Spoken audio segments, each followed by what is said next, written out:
ঢাকার আশুলিয়া ও লক্ষ্মীপুরে হিজবুত তৌহিদ ছাত্র ফোরামের সদস্যদের উপর হামলার প্রতিবাদ জানিয়ে সংবাদ সম্মেলন করেছে সংগঠনটির ঢাকা বিশ্ববিদ্যালয় শাখা।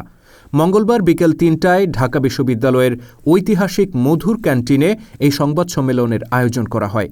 এতে লিখিত বক্তব্য পাঠ করেন হিজবুত তৌহিদ ছাত্র ফোরামের ঢাবি শাখার আহ্বায়ক মোহাম্মদ মেহেদী হাসান। আরও বক্তব্য রাখেন সংগঠনের কেন্দ্রীয় সভাপতি রাদ উল ইসলাম ও সংগঠনের উপদেষ্টা মুখলেসুর রহমান সুমন। বক্তারা জানান, গত ২৮ ডিসেম্বর ঢাকার আশুলিয়ায় সংগঠনের লিফলেট বিতরণ ও গণসংযোগের সময় ধর্মীয় লেবাসধারী কিছু ব্যক্তি বিনা উস্কানিতে তাদের উপর হামলা চালায়। এতে সংগঠনের ২ সদস্য আহত হন। এর আগে ২৬ ডিসেম্বর একই ধরনের হামলায় সংগঠনের আরেক সদস্য গুরুতর আহত হন।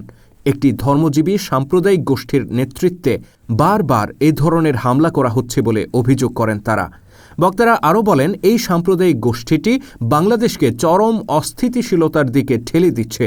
তাদের উগ্রবাদী কর্মকাণ্ডে সারা বিশ্বে বাংলাদেশের ভাবমূর্তি নষ্ট হচ্ছে। তারা এ ধরনের সন্ত্রাসী কর্মকাণ্ডের তীব্র নিন্দা ও প্রতিবাদ জানান। পাশাপাশি আশুলিয়া ও লক্ষ্মীপুরে ছাত্র ফোরামের সদস্যদের উপর হামলার ঘটনায় জড়িতদেরকে আইনের আওতায় আনার দাবি জানান। এ সময় হিজবুত তৌহিদ ছাত্র ফোরামের কেন্দ্রীয় সহসভাপতি আল মামুন আকাশ সহ সংগঠনের ঢাবি শাখার নেতাকর্মীরা উপস্থিত ছিলেন।